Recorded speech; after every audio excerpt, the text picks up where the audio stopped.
126편. 다 찾으셨어요? 잘했습니다. 한 절씩 교독할게요. 여호와께서 시온의 포로를 돌려보내실 때에 우리는 꿈꾸는 것 같았도다.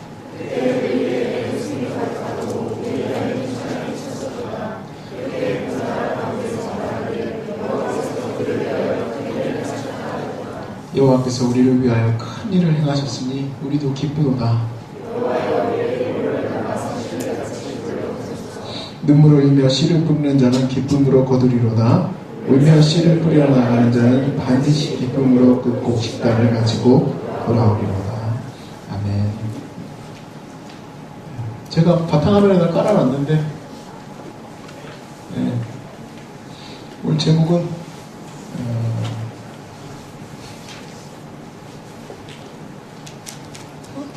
제가 그냥 읽어드릴게요. 돈 없고 백 없는 것을 감사하자. 돈 없고 백 없는 것을 감사하자.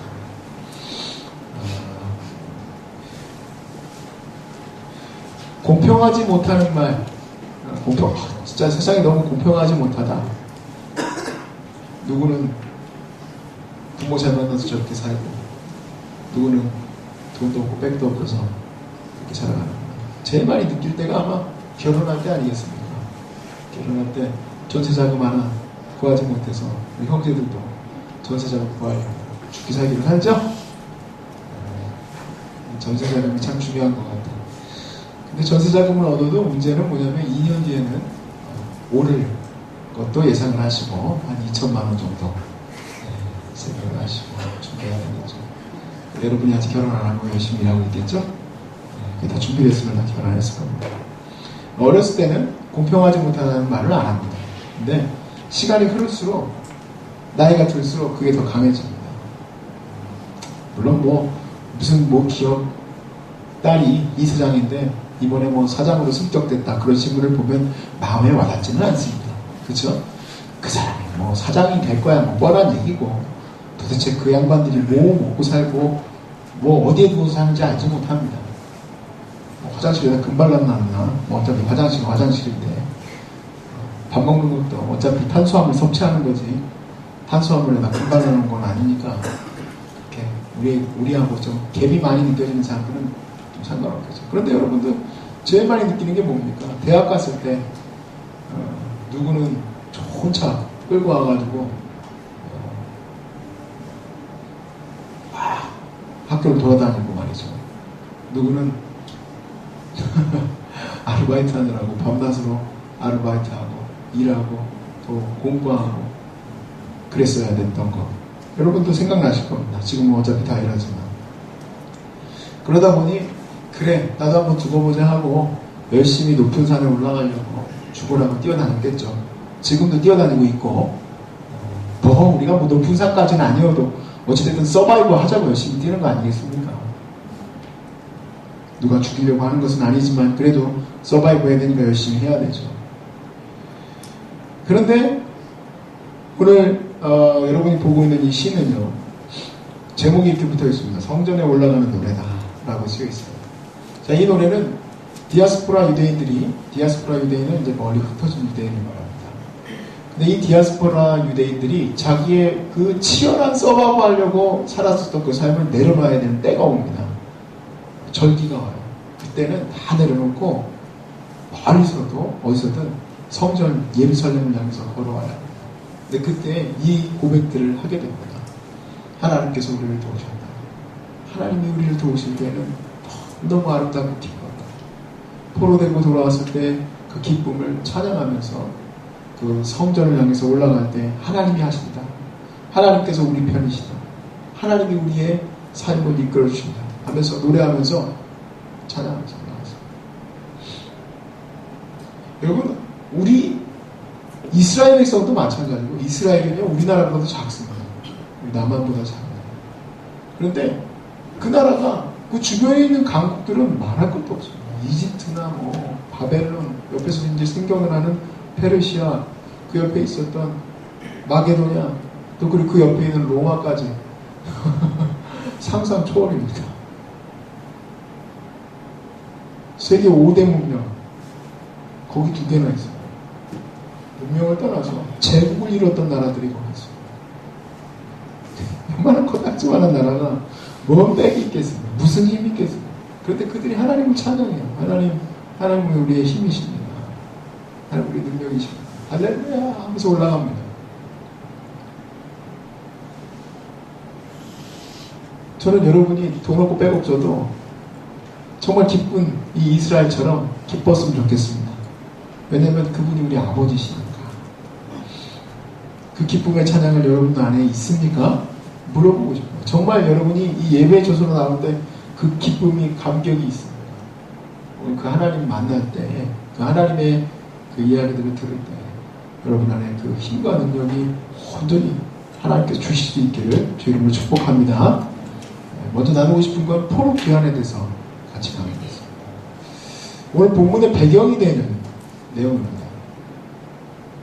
이스라엘이 물론 당연히 신명기 때부터 그 예언이 있었지만 처음 가나안 땅을 주시기 전부터도 너희가 그 땅에서 나의 말을 지키면 내가 너희의 그 땅을 영원토록 너에게 주리라 약속을 했어요. 그러나 내 말을 청종치 아니하면 독종과 질병과 저주와 그들을 나라 가운데 흩어버리시겠다. 이 약속을 이미 모세 때부터 하셨어요. 그 약속의 땅 그것을 주시려고 하셨습니다. 근데 우리가 이사야나 여러 가지 말씀들을 통해서 보지만 더 이상 이스라엘에게는 소망이 없었습니다. 하나님을 잃어버리고 공의와 하나님의 공평이 그 땅 가운데서 이루어지지 않았습니다. 하나님께서 그들을 징계하시기로 작정을 하셨습니다. 돌아오라 돌아오라 계속 말씀하셨지만 이스라엘은 돌아오지 않았습니다. 하나님께서 징계하실 때 그 위에 북쪽에 바벨론이라는 나라를 들어쓰셨습니다. 바벨론이 원래는 갈대아인들 굉장히 자국가였습니다. 근데 이게 점점 강성화됐습니다. 그러더니 결국에는 이스라엘을 침공했습니다. 근데 이 나라의 그 정책이 참 재밌습니다. 이 나라 정책은요, 하나님께서 이미 신명기 때부터도 그 말씀을 하셨었지만 너희들 내가 다 흩어버리겠다라고 했는데 이 나라의 정책이 다 포로로 끌고 옵니다. 특별히 어떤 자들을 끌고 오냐? 인테리들, 기술자들, 그 사람들 끌고 옵니다. 그리고 바벨론의 문명, 문화와 정치와 그리고 철학과 종교 등을 그들에게 강제로 쇠뇌시키는 것이 이들의 정치 전략이었습니다. 그래서 그들을 데리고 다시 본국으로 돌려보내든 아니면 포로로 잡혔던 그들을 지도할 때에 그들을 통해서 그 일을 하게 하든 하는 그들의 정책이었어요. 아주 강력한 정책이었죠. 그 배경이 되는 게 다니엘서입니다.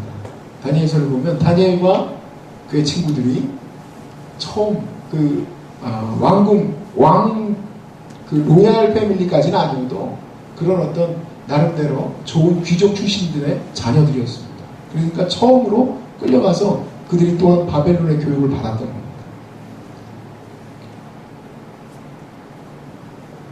그리고 남겨진 사람들이 있었습니다. 그렇다고 이스라엘 땅에 남겨진 사람이 없었냐? 그건 아니에요. 완전 하층민들은 내버려뒀어요.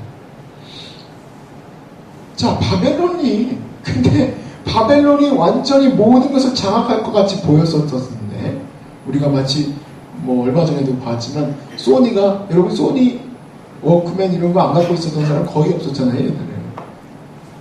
소니는 완전히 뒤안길로 이제 접어들었더라고요. 과연 그 기억도 영원할 수 있을까 라는 그런 생각을 합니다. 그렇게 되도록 또 해야 될지 잘 모르겠지만 아무튼 영원한 건 없습니다. 아멘이십니까? 오늘 본문의 배경이 그게 영원한 건 없어요. 우리가 저것만 가지면 내가 영원할 거야. 내가 저기만 들어가면 난 영원히 잘 살 거야 생각하지만 천만에 그런 건 없어요. 페르시아가 갑자기 발언하기 시작해요. 그리고 바벨론을 쳤어요. 페르시아 제국이 올라왔습니다. 근데 얘네들은요 또 이상한 게 온화 정책을 핍니다. 잡아왔던 애들 다시 다 돌려보냈어요. 다 가라. 다 집으로 나가. 그리고 가서 너희들이 믿었던 그 신앙도 그대로 지키고 너희들이 갖고 있었던 것들도 다 해라. 그러나 다만 뭘 내야 됩니까? 세금을 내는 거죠. 제국을 이뤘습니다. 페르시아. 여러분 혹시 300이라는 영화 보셨습니까? 그 영화에 나오는 나는 자비로우니라 했던 그 빡빡이 아저씨, 그 아저씨가 바로 페르시아의 그 배경이 되는 모습을 보여주고 있습니다. 굉장히 많은 사람들이죠. 가끔 로마와 페르시아의 전쟁하는 장면들이 나오는 거 보면 그때 당시 얘기예요.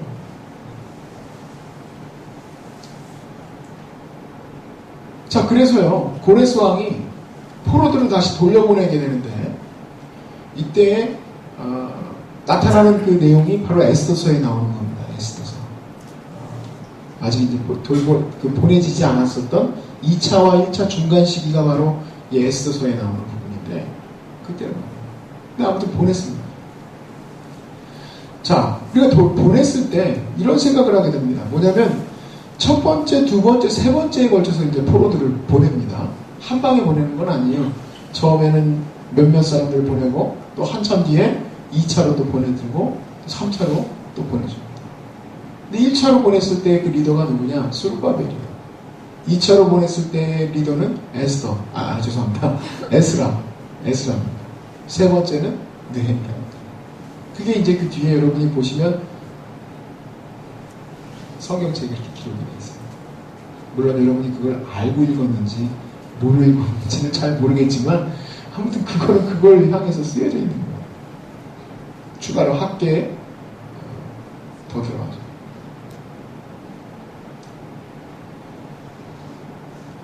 그런데요, 만약에 믿음이 없는 사람이 이걸 만약에 실제 내용인 것으로 알고 읽기 시작하면 아마 믿음 없는 사람들은 심장 떨려가지고 못 읽을 겁니다. 왜냐하면 이스라엘 제국이 완전히 멸망당할 만한 일도 많이 있었어요. 그리고 제대로 일이 이루어지지가 않습니다. 사실. 결국에 우리가 하나님께서 이 포로를 귀환시키게 되는 이 장면이 보면 절대 하나님의 주권임을 우리가 마지막에 고백하게 돼요. 이건 하나님의 능력이구나.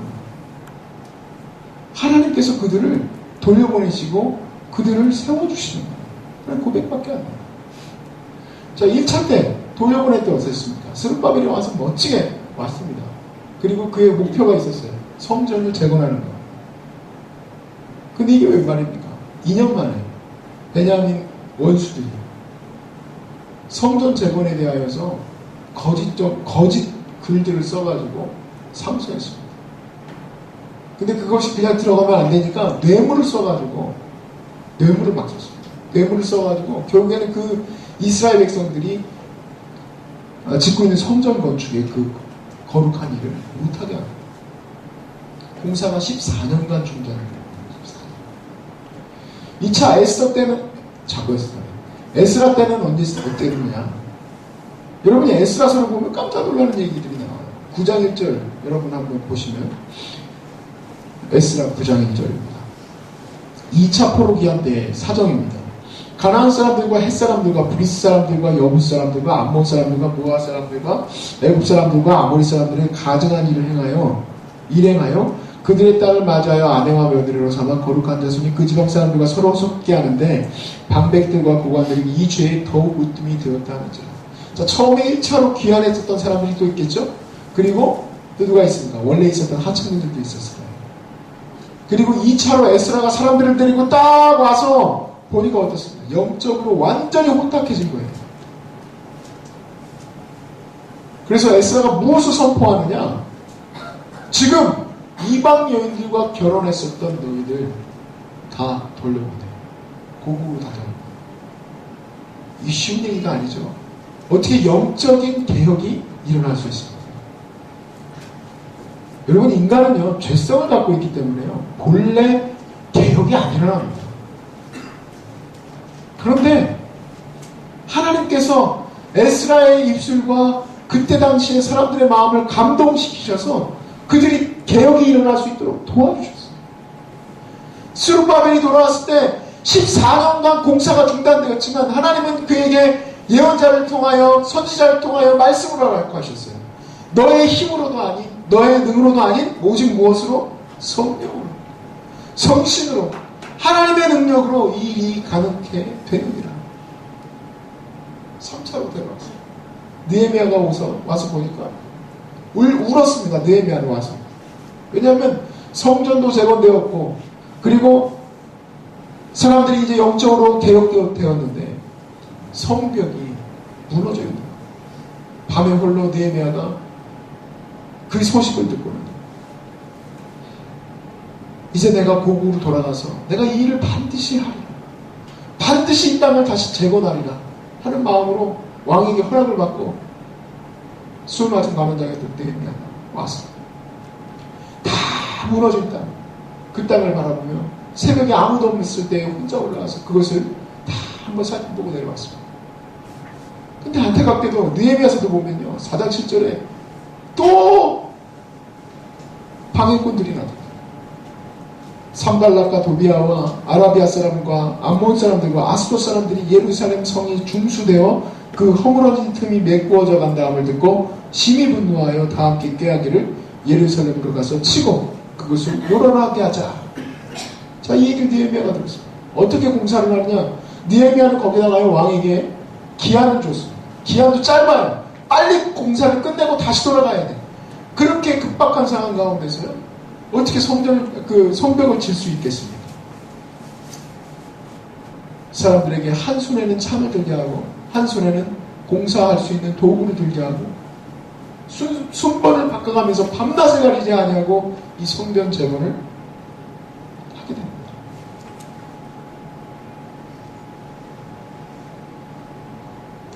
근데 이 말씀들을 여러분이 나중에 다시 한번 쭉 읽어보세요. 학계, 또 에스라, 느헤미야, 이런 말씀들을 읽어보십시오. 그들이 문제를 봉착할 때마다 하는 말들이 있습니다. 그게 뭐냐? 하나님께 간구하고, 하나님 도와주십시오.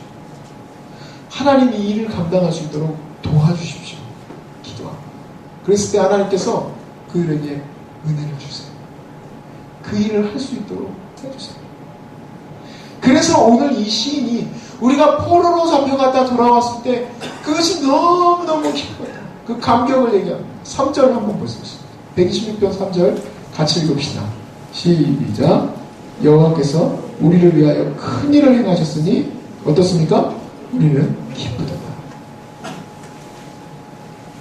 여러분은 예배드리러 올 때 이런 감격이 있습니다. 무슨 감격입니까? 하나님께서 여러분을 어려운 가운데 구원해 주신 그 감격이 있냐는 얘기예요. 제 안타까움은 바로 오늘날 젊은이들이 하나님을 경험하지 못한 세대가 일어난 것이 너무 안타깝습니다. 두 번째 주제로 넘겨주세요.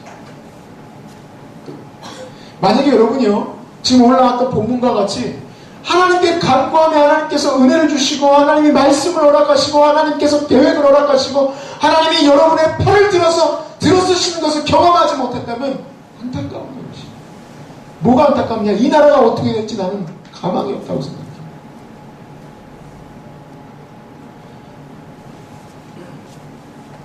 왜 우리가 경험하지 못하느냐? 그 이유는 우리가 어떤 문제를 봉착했을 때 너무 빨리 포기해. 난 그게 마음이 안 돼. 어떤 어려움과 문제와 시험과 걱정되는 일이 닥쳤을 때, 스룹바벨이 성전 건축이 정지되었을 때 그가 하나님을 찾지 아니하고 만약에 다 포기하고 돌아갔다면 어찌 그가 지금 성전 건축에 있어서 스룹바벨이라는 이름이 거기에 들어가 있으며 예수님의 족보 가운데 스룹바벨이 거기 들어갈 수 있었겠습니까? 도저히 불가능한 일이에요. 믿음의 족보거든. 그거는 그 일이 있을 수 없는 거야. 그냥 포기했다면 14년 아니 14개월도 우리는 못 버텼을 거예요. 에스라가 완전히 영적으로 타락한 그 이스라엘을 바라보면서 우리가 가슴을 찢고 하나님 앞에 기도하자. 하나님 이 선언을 어찌할 수 있겠습니까? 아니, 그가 타락했다. 하나님 앞에 그 능력이 없었다는 말이죠. 근데 오늘날 젊은이들과 또 많은 분들이 안타깝게도 그런 문제를 봉착했을 때 늘 많이 포기해요. 자기가 하나님과 치열한 싸움이 없습니다. 재정적인 문제가 터지거나 아니면 결혼 문제도 그렇고 여러 가지 문제에 있어서 일단 부모님한테 손부터 버리려고. 저는 이게 문제라고 생각합니다. 이게. 지금까지 여러분 도움 받은 거 감사하고 생각하십시오. 그러나 이제부터 도움 받지 마세요. 무슨 일이 터지면 어디부터 달려가야 되느냐? 성전에 와서 기도해야지. 하나님 도와달라고 기도해야 하나님이 여러분을 들어서시는 그 경험을 할 거 아니겠습니까? 근데 그 경험이 없는 겁니다. 문제는 부모님에게 도움을 받고 있는 자기 자신이 뭐 잘났다 못났다 그런 말 할 것도 없다는 얘기예요. 그렇다고 또 반대로 돈도 없고 백도 없다. 그렇다고 낙담할 것도 없어요. 우리가 앞에서 나누었지만 하나님께서 이스라엘 백성들을 이끌어 가시는 온 세상의 왕이시지 않습니까? 그분이 왕이에요. 그분이 주권자세요. 그분이 바벨론을 고만 쓰시려고 하시면은 고만 쓰시는 거예요. 우리나라는 아주 작은 나라입니다. 일본이 뭐라 하든 중국이 뭐라 하든 미국이 뭐라 하든 우리는 휩쓸리는 나라일 수밖에 없어요. 그러나 하나님을 믿는 사람들에게는 우리가 휩쓸리는 나라가 아닙니다.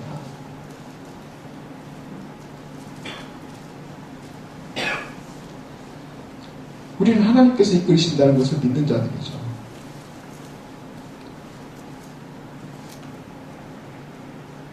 어떤 게 안정적인 나라고 어떤 게 안정적인 인생입니까? 좋은 직장? 좋은 무엇인가에 붙들어야지 안정적이지 않습니다. 근데 그렇지 않다는 거죠. 우리가 다 알고 있습니다. 그런데 그거를 무시하고 싶을 뿐이에요. 왜냐하면 그렇게 되면 내가 내 스스로를 통제할 수가 없습니다. 나를 어떻게 통제할 수 있겠어? 내가 지금까지 뛰어왔잖아요. 우리가 30 올 때까지 뛰어왔어. 열심히 해보니까 학벌이라도 이 정도 만들어 놓고 가는데 다음으로 진행해서 갈 때에는요. 그게 계속 가는 게 아닙니다.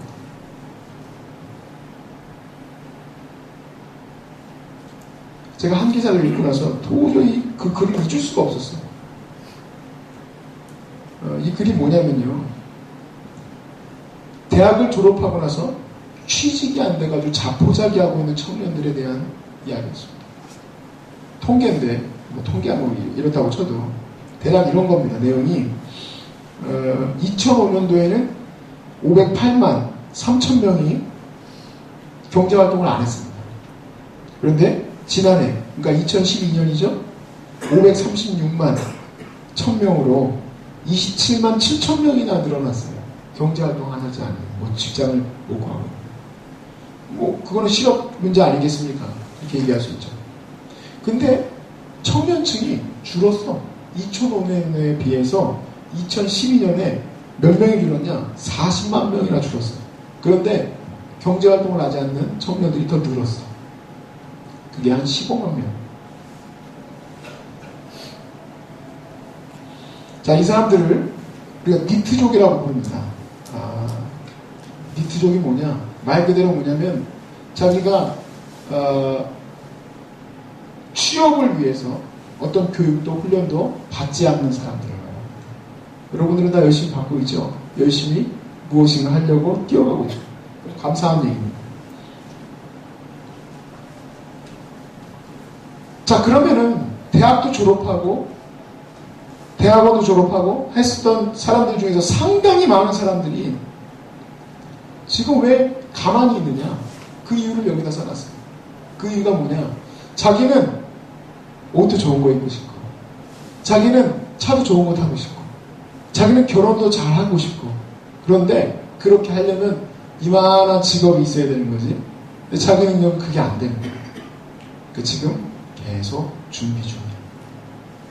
준비한다는 게 나쁜 건 아닙니다. 여러분 오해하지는 마십시오. 다만 왜 맨날 신기루처럼 떠있는 그것만 가지려고 계속 한탄만 하고 있냐는 얘기죠. 거기부터 가가지고 되는 게 아니잖아요. 여러분. 제 또래에 벌써 담임목회 간 사람들이 많습니다. 상상할 수 없는, 저거 도저히 갈 수 없는 규모의 교회에 담임목회로 간 분들이 있어요. 저하고 비슷한 연배가. 저하고 같은 99예요. 제가 좀 어렸을 때부터 이렇게 빨리빨리 진행을 했기 때문에 목사가 29살 때 됐거든요. 저하고 동년배니까 뭐 거의 저 비슷한 게 대단한 거죠. 굉장히 어린 거죠. 저는 솔직히 말하면 좀 겁이 나요. 왜냐면 그분들이 잘 해낼 수 있을까? 이런 생각이 들어요. 우리가 어떤 위치에 오르는 게 대단히 멋있어 보이죠. 그 권력도 가지게 되고 또 그리고 자기가 마음껏 하고 싶은 것도 할 수 있게 되고. 근데 그렇지 않아요. 그 위치에 잊지 말아야 될 사람이 있으면 다 망가져요.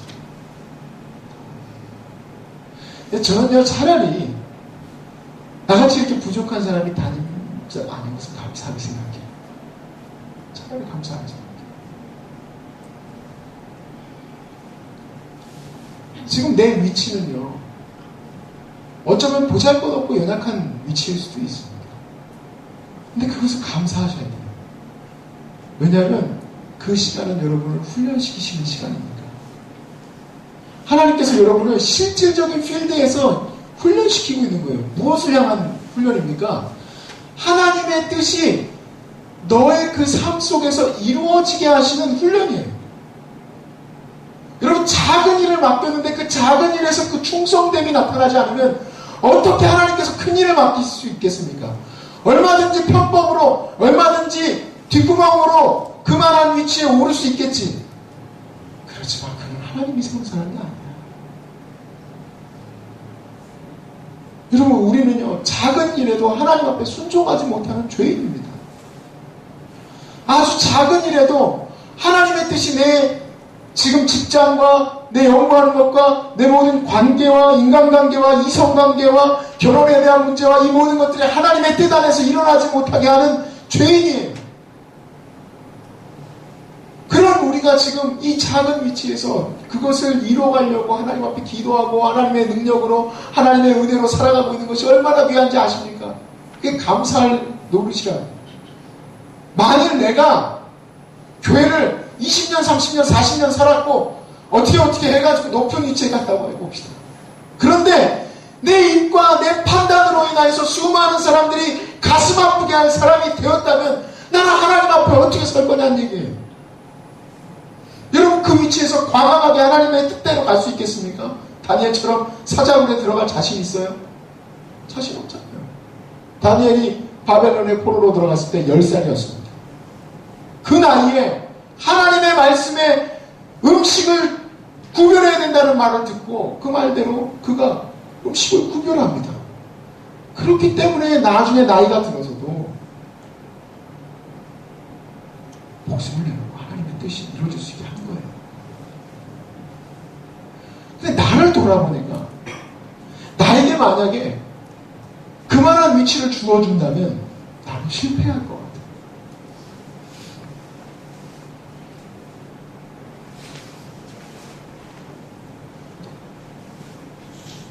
오늘 시인이 강조합니다.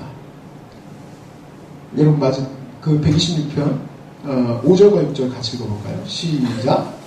눈물을 흘리며 씨를 뿌리는 자는 기쁨으로 거두리라. 울며 씨를 뿌리러 나가는 자는 반드시 기쁨으로 그 곡단을 가지고 돌아오리라. 아멘. 하나만 더 찾아보십시오. 잠언서 27장 23절 27절입니다. 잠언서 뒤에 있죠? 잠언서 27장 23절에서 27절. 자, 23절을 보시면 내 양떼의 형편을 부지런히 살피며 내 소떼에게 마음을 주라. 여러분, 우리가 지금 씨 뿌리고 눈물로 씨를 뿌리며 나아갈 그 지금 우리의 삶은요, 안 돼요. 씨를 뿌리려고 하니까 땅이 완전히 그 돌짝밭이야. 아유, 이걸 어떻게 해야 되나? 이걸 기경해야지. 돌을 빼내야지. 이래야 되는데 그걸 눈물로 지금 내가 씨를 뿌릴 그곳을 기경하고 갈고 닦고 안 되면 되게 하고 이런 것들을 훈련하고 하나님 앞에 서 있어야 되는데 저기 옥토밭만 바라보고 있는 거야. 옥토밭만. 남들이 눈물을 흘려놨던 그 땅만 바라보면서 아유, 나는 왜 저거 못 갔나, 나는 저거 못 갔나, 이거. 오늘 말씀해 보면 네 양떼의 마음을 두며 해요. 여러분이 갖지 못한, 나라로서는 담임 목사지. 왜 그걸 갖다 네가 마음을 두냐? 너에게는 이렇게 많은 양을 주었는데 근데 맨날 이것만 보고 있는 거야. 나는 저기에 도달할 수 없어. 뭐 바꿔볼까 한번. 내가 어떻게 이렇게 해볼까? 직장을 바꿔볼까? 그게 아니라 네 양떼, 너에게 주신 그 일을 살피라는 겁니다. 이해가 가십니까? 너에게 주신 그 일을 살피라. 거기에 마음을 두어라. 여러분이 지금 그렇게 하면서 그 기도 가운데 하나님의 도움을 구하면서 하나님 도와주십시오. 그 필드를 닦는 겁니다. 그 다음 25절입니다. 24절. 대저 재물은 어떻습니까? 영원히 잊지 못하나니 멸류관이 어찌 대대에 있으리요. 우리는 바로 그 재물, 마음에 두지 말았어야 될 그것만 가지면 될 거라고 생각을 하잖아요. 그러나 오늘 본문에 서 있어요. 재물은 영원하지 않다. 내 인생 가운데 재물은 영원하지 않아. 소니가 어느 날 내려온 것처럼 뭐 기억도 어느 날 내려올지도 몰라. 그러니까 여러 가지 부분들 자료를 찾느라고 보니까 소위 말해서 직장인들의 로망이죠. 최고 자리입니다. 그 위치까지 올라가는 거. 몇 명이 올라갔는지 아십니까? 거기 올라갈 확률은 0.5%랍니다. 도대체 수학적으로 0.5%라는 것은 도대체 뭘까? 난 알 수가 없어. 그런데 그 다음 또 기사들이나 이런 내용들을 보니까 뭐냐? 별이긴 별인데 그걸 갖고 싶어 하고 다 그 자리에 가고 싶어 하는데 거기 가게 되면 내일 어떻게 될지 아무도 몰라. 숙청대상 1호야. 숙청대상 1호. 왜? 그들은 돈을 많이 받거든. 그래서 인사 저기가 내리게 되면 숙청대상 1호야.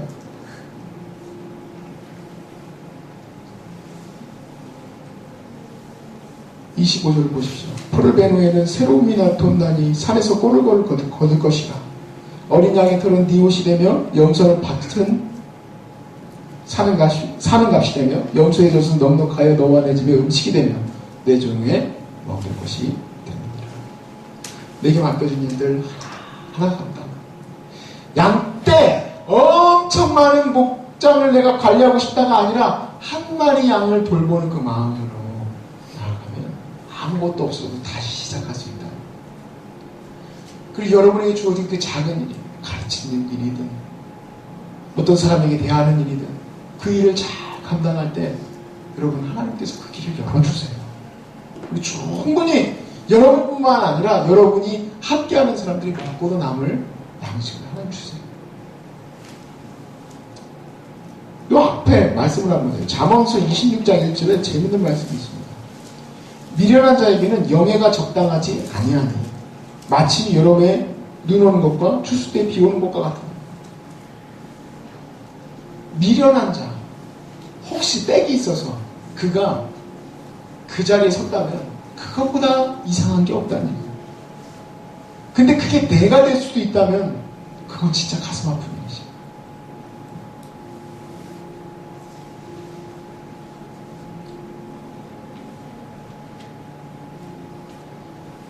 여러분, 우리가 가만히 보면 지금까지도 그랬고 앞으로도 그렇고 우리는 얼마든지 주님의 뜻대로 살지 못할 죄인이라는 사실을 우리가 알고 있습니다.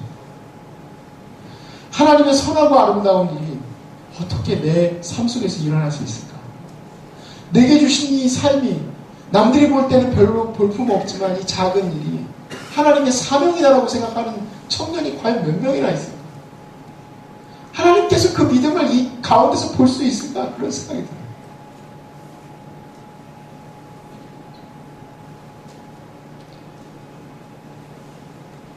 대충 눈 가리고 아웅으로 대충 편법으로 해오던 거 여러분 이제 그러시면 안 돼요. 남들이 안 보니까 몰래 그냥 숨어서 대충 하면 되겠지 그런 마음 가지셔서는 안 돼요. 안 되는 거 가지고 붙들고 기도하고 도와달라 기도하고 하나님이 지혜 없는 자에겐 지혜를 주신다 했으니 그 지혜를 달라 기도하면 하나님께서 저와 여러분을 얼마나 인도해 주시겠습니까?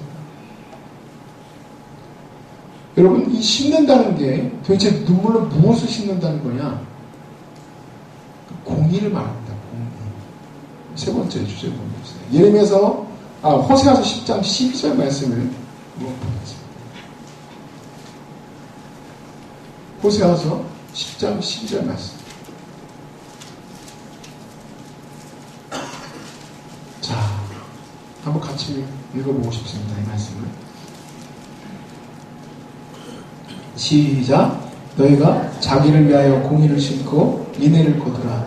너희 묵은 땅을 기경하라. 지금이 곧 여호와를 찾을 때니 마침내 여호와께서 오사 공의를 비처럼 너희에게 내리시리라. 여러분, 이 공의는 너무너무 힘들고 더딘 일입니다. 때로는 목숨을 던져야 될 수도 있습니다. 이 세상이요, 지금은요 편안하게 가는 것처럼 보이지만 이 죄인들이 많이 그 위치에 있기 때문에 언제든지 우리는 하나님 말씀 앞에 서는 훈련이 안 돼 있으면 언제든지 우리는 무너집니다. 제가 아버님이 목사여서 한 가지 감사한 일이 하나 있습니다. 주일은 목숨을 걸고 지키는 겁니다. 근데 청년들 가운데 보면 주일을 목숨 걸고 지키는 사람들이 그리 많지는 않아요. 치열한 영적 전투가 지금 이 땅 가운데서 일어나고 있는데 그거와의 싸움이 일어나고 있는 친구들이 많지 않아요. 언제든지 피해가 일어날 것 같고 언제든지 좀 힘들 것 같으면 바로 포기해버려요. 어떻게 하나님의 공의를 심을 수 있겠습니까? 거기에 어떻게?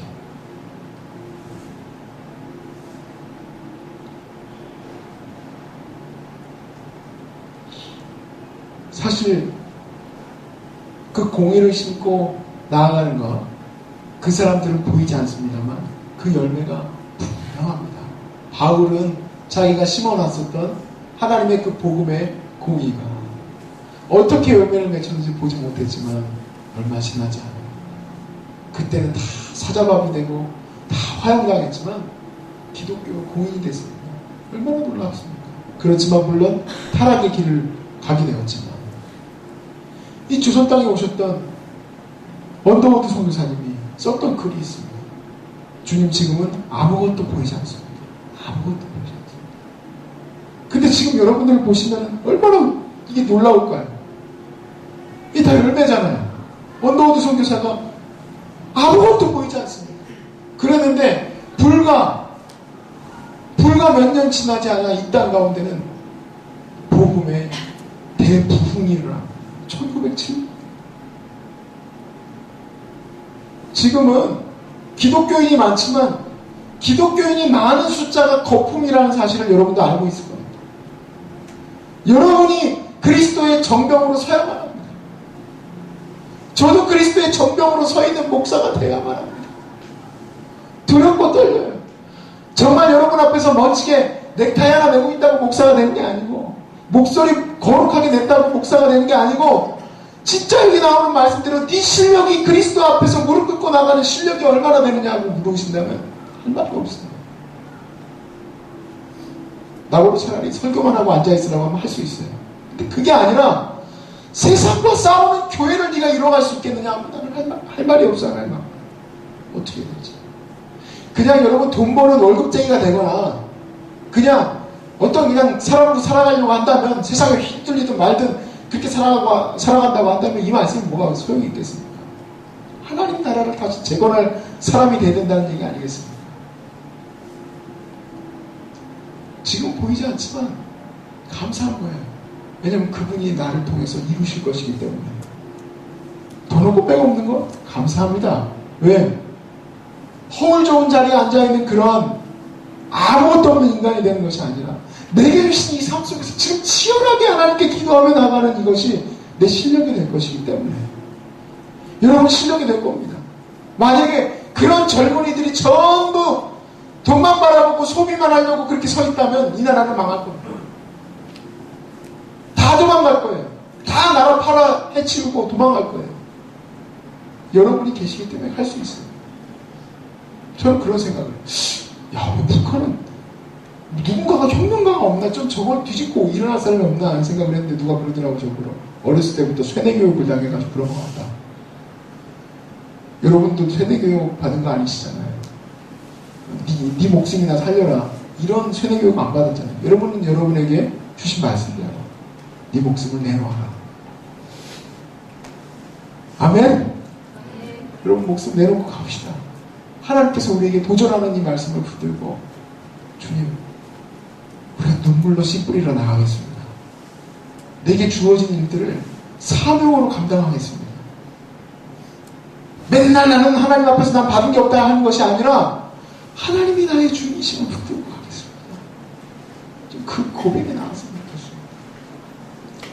사실은 저희 어머니가 19살 때까지 인류고등학교를 나왔어요. 인천에서 제일 잘 나가는 학교예요. 그런데 서울대학교 시험을 봤는데 떨어졌어요. 그리고 나서 방황하는데 할머니가 너는 감침대 가라. 내가 널 서원했다 그랬는데 어머니가 전 절대로 안 갑니다. 그래가지고 안 가고 방황하다가 우리 아버지를 만났어요. 큰일이에요. 이제 불신자니까. 그리고 결혼을 했는데요. 그러다 보니 어떻게 됐습니까? 대학 갔습니까? 못 갔습니까? 못 갔어요. 학교 못 갔어요. 그렇게 하고 20살짜리 그 새내기요. 모진 핍박을 받고 종교적인 탄압과 핍박을 받는 가운데에서 하나님 앞에 엄청 회개했죠. 그렇게 하고 가는데 교회를 개척하고 이렇게 나아가는 그 과정 전에 장사치였어요. 장사. 그랬지만 제가 그 얘기를 들어보면 이게 바로 믿음 실력이구나. 나는 할 수 있을까? 할 수 없을 것 같아요. 여러 가지 예화가 있는데 제가 여러분에도 한번 얘기 드렸지만 부도나고 나서 사람들이 빚쟁이들이 두려워할까봐 아무것도 없는 가게에 혼자 앉아서 4시부터 아침 새벽 4시부터 나와서 저녁까지 문 열어놓고 다시 들어가는 거야. 이유는 빚쟁이가 힘들어할까 봐. 하나님 말씀이에요. 대학도 안 나오고 비전도 없고 남편 맨날 사업만 하고 사업도 안 하고 도박이나 하러 돌아다니고 그랬던 아버지. 기독교로 돌아올 느낌도 없고 남편의 가족은 7, 8명씩 되는 형제들이 있는데 하나같이 비전이 없어. 그리고 할머니 할아버지는 미신이야. 시아버지 시어머니가 얼마나 힘들겠어. 뭐가 그 사람의 앞으로 나아갈 빛입니까?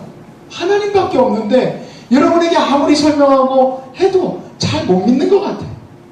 그게 무엇인가 벌어놓았던 학벌과 물질과 좋은 백들이 여러분의 인생을 붙들 거라고 생각하나?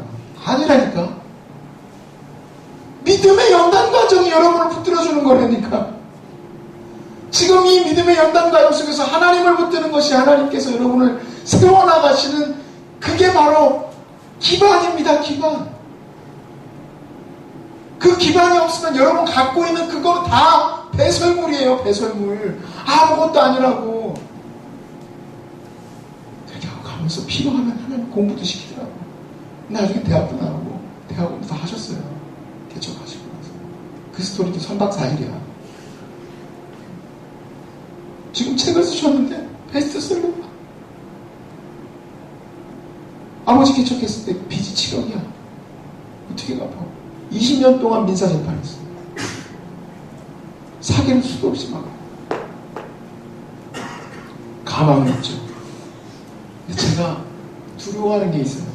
어머니는 기도의 실력이 분명한데 나는 기도 실력이 없어. 그래서 하나님 앞에 늘 죄송하고 부끄럽고 미안하고 답답해 나고. 하나님 어떻게 하면 돼? 나는 너무 실력이 없어. 나보러 너 갖고 있는 거 다 내려놔.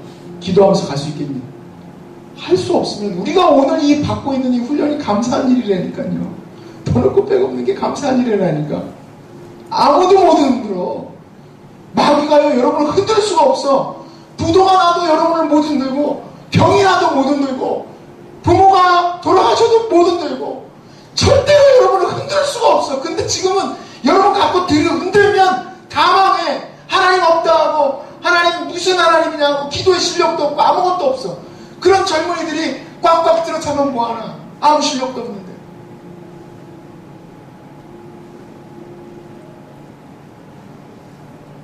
기도 실력이 필요합니다. 아멘.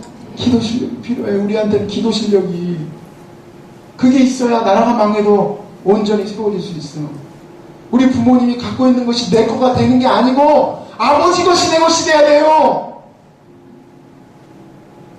세상의 것이 여러분의 것이 되면 안 되고 우리 하나님 아버지의 것이 여러분이 돼야지 여러분이 진정한 신앙인이 될 거 아니겠습니까?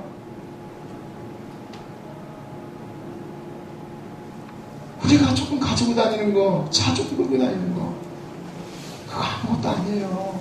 이따가 없어질 것들이야. 그러니까 얼마나 감사해요.